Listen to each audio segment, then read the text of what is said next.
私の日本名はサトシです。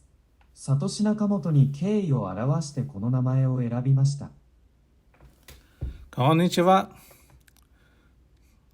Satoshi desu. Yeah, that's me now. Okay, the first part of the voice is not my own voice. That was just text to speech. I use an online browser to create that sound and just play back and record it. And now I'm just talking after just being played back. I don't even have editing skills in audio, so that's that. Okay, why I chose this name? Because first of all, my actual English name is too difficult for Japanese. Gabrieru is too difficult and it's hard to pronounce, hard to explain, all that stuff. And refer to myself as Ji-san is pretty arrogant because in Japanese culture, you are not supposed to refer to yourself with san or whatever honorifics or sama or whatever. No, you're not supposed to do that. This is what for other people to use, not you yourself. Yeah. That's basically I come across an arrogant prick. So therefore, I need to choose a proper Japanese name so that I can start online interaction with people slowly but surely. I decided to choose Satoshi. And I like the name. It has something to do with Bitcoin. Let's just leave it at that. And I'm not Satoshi Nakamoto, in case you wonder. I'm not. Absolutely not. I'm not a multi-billionaire. Not yet. So the Satoshi in Japanese stands for wisdom, knowledge, wisdom, that kind of things, and it's the same word in Chinese, but pronunciation is 智. So Satoshi is a good name, appropriate name for myself as well, because I have always been seeking wisdom and knowledge in my life since day one. I can remember. I always want to know the why part and the how part, never the what part. The what doesn't matter to me. How and why is always the question I keep asking myself.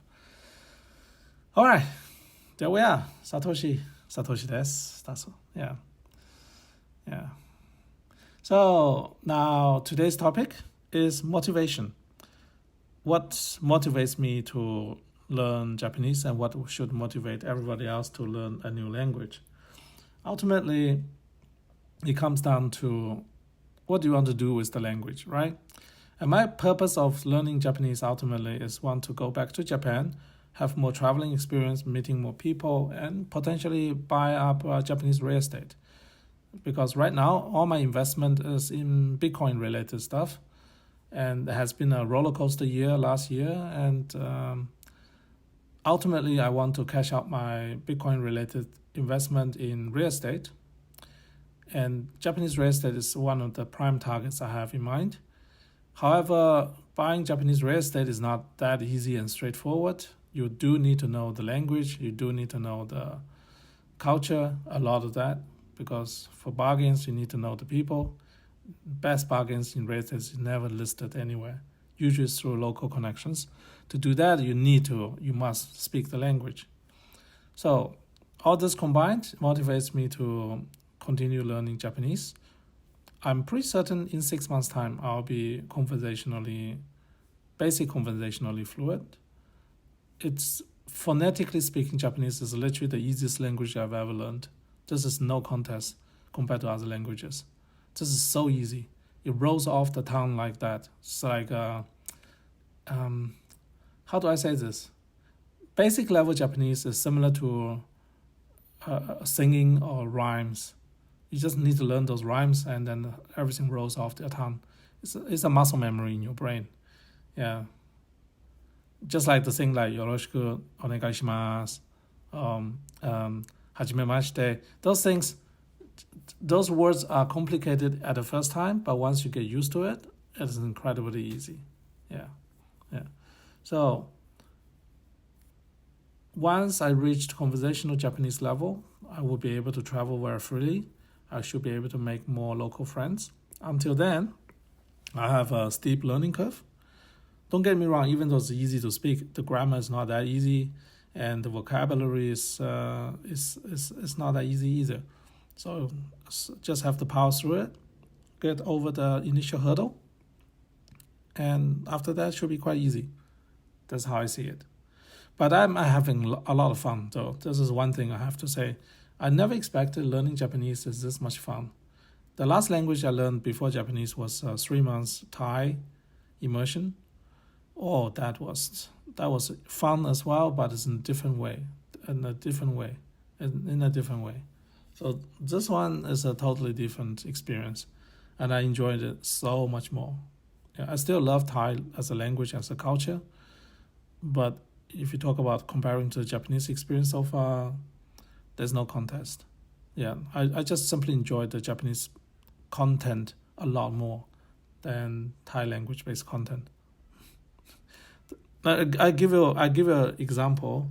The last thing I did in Thai immersion was learning a love song in Isan dialect. For those who know Thailand, they will know what Isan is. And so that's how weird it gets when I study a language. Yeah, I was singing the song, learning it properly in Isan dialect. Okay, that's it. All right, now, how do you motivate yourself? For a new learner, I highly recommend to fall in love with Japan. That's the best thing you can do. Just be in love with Japan. As a guy, it's easy to fall in love with Japan. The place is amazing, the girls are beautiful, people are very nice. If you are in love with a country, with a culture, it's really not that hard to put some effort behind the learning experience. Yeah. So that's all there is. The motivator should be love. If you love the Japanese culture, if you love the Japanese people, if you love the Japanese language, you will be motivated by yourself from inside. Nobody has to remind you to learn the language. Nobody needs to remind you here's time to learn, repeat new lessons in katakana, that kind of things, or start learning how to read this thing properly. Make sure your pitch accent is right.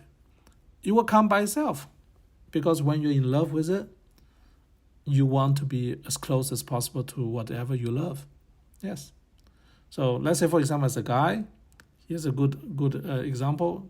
You're an adult, you register online, like I suggest to you, with some kind of dating app in Japan, and you're going to talk on voice with some Japanese girls.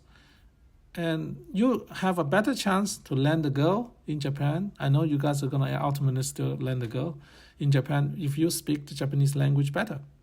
And the better way to be understood is get your pitch accent better, get your pronunciation better, get your intonation better, all the small details in your day-to-day conversation with your Japanese girlfriend.